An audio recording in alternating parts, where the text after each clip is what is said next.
नमस्कार दोस्तों, स्वागत है आपका मेरे YouTube चैनल सेलर एंकर पे। मैं हूं आपका दोस्त, आपका साथी, आपका सलाहकार अभिषेक मिश्रा।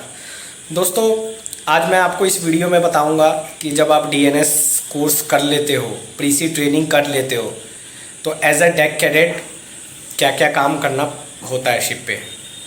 तो मैं आपको फिर से शुरुआत में बताऊंगा कि शुरू से क्या क्या काम होता है, उसका क्या क्या शेड्यूल होता है, और डेक कैडेट से कैप्टन बनने में अप्रोक्सीमेटली कितना टाइम लगता है। तो ये सारी डिटेल्स मैं आपको इस वीडियो में दूंगा।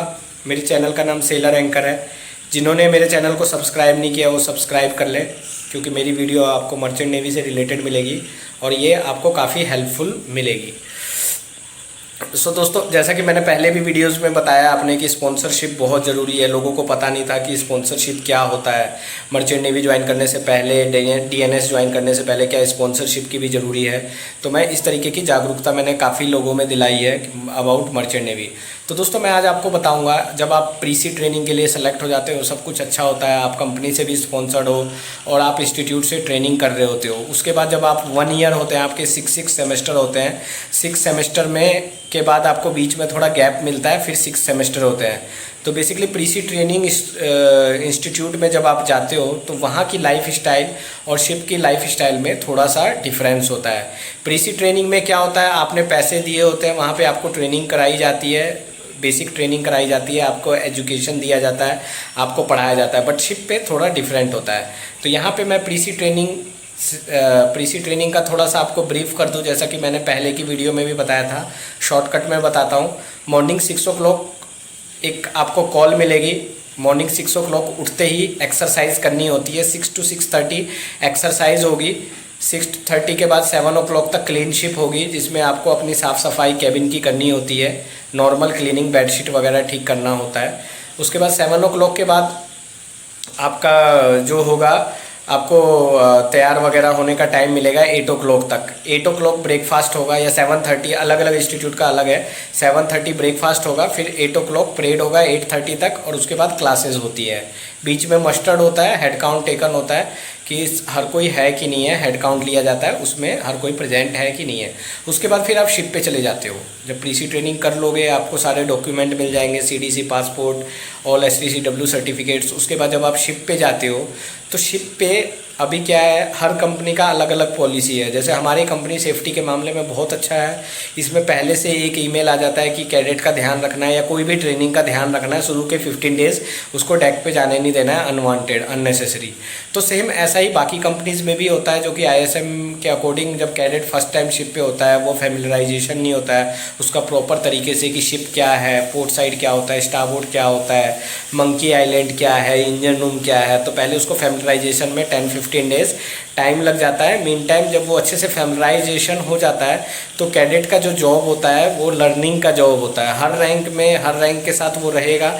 नॉर्मली मोस्टली वो चीफ ऑफिसर के साथ रहता है। जब चीफ ऑफिसर लोडिंग डिस्चार्जिंग करते हैं, बैलास्टिंग डिबैलास्टिंग करते हैं, उस टाइम चीफ ऑफिसर को असिस्ट करेगा।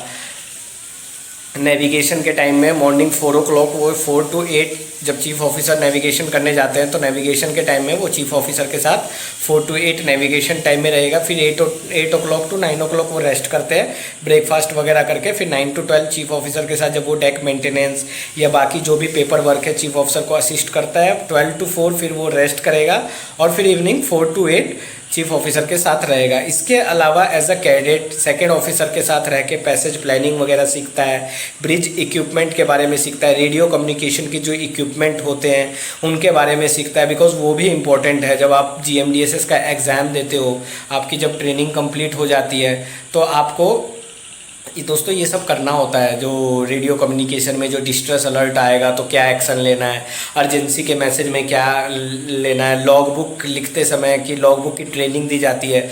जब चीफ ऑफिसर लॉग बुक लिखता है तो कैडेट को बोलता है जाओ बैरोमीटर प्रेशर देखो, क्रॉस चेक करेगा। उसके बाद टेम्परेचर देखो, वेदर कैसा है, विंड किधर से है, स्वेल किधर से है। Because as a cadet time में आप ये सब अच्छी चीज़ें सीखेंगे, तभी आप एक गुड ऑफिसर बनेंगे। बिकॉज कैडेट का मतलब ये नहीं है कि सिर्फ शिप पे गए और टाइम पास करना है। इसके लिए 18 मंथ्स की ट्रेनिंग दी जाती है। इन ट्रेनिंग में ये सब सीखता है। फिर थर्ड ऑफिसर के साथ रहेगा LSA FFA का सारा इक्विपमेंट्स के बारे में वो फैमिलराइज होता है कि LSA FFA के इक्विपमेंट्स क्या है, LSFFA का इक्विपमेंट कैसे यूज़ होता है, तो ये सारी चीज़ें वो थर्ड ऑफिसर के साथ सीखता है। फिर उनकी इंजन रूम में भी ट्रेनिंग है, जो सीनियर इंजीनियर रहेगा उनके साथ जाके वो ट्रेनिंग करते हैं, कुछ 1 वीक की ट्रेनिंग होती है। तो दोस्तों इस तरीके से कैडेट की ये सब चीज़ों में ट्रेनिंग होती है। तो कैडेट को ये सारे काम करने पड़ते हैं, कैडेट्स को और उतना टफ नहीं होता है। एंड फिर वही कैडेट बाद में जब 18 मंथ्स का एग्ज़ाम देता है, जब वो थर्ड ऑफिसर बनता है, तो फिर उसको इंडिपेंडेंट वॉच करनी पड़ती है। ऑफ कोर्स उसको कोई डाउट होगा, किसी तरीके का डाउट होगा तो वो मास्टर को कॉल करेगा, बट इंडिपेंडेंट ऑफिसर बन जाता है। उसकी 8 to 12 वॉच होती है, जो मास्टर की वॉच होती है।